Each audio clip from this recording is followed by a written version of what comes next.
بسم الله الرحمن الرحيم. إذا جاء نصر الله والفتح ورأيت الناس يدخلون في دين الله أفواجا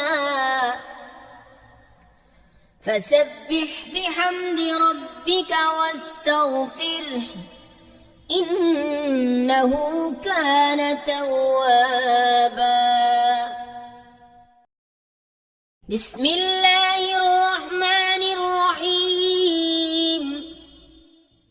إذا جاء نصر الله والفتح ورأيت الناس يدخلون في دين الله أفواجا فسبح بحمد ربك واستغفره إنه كان توابا.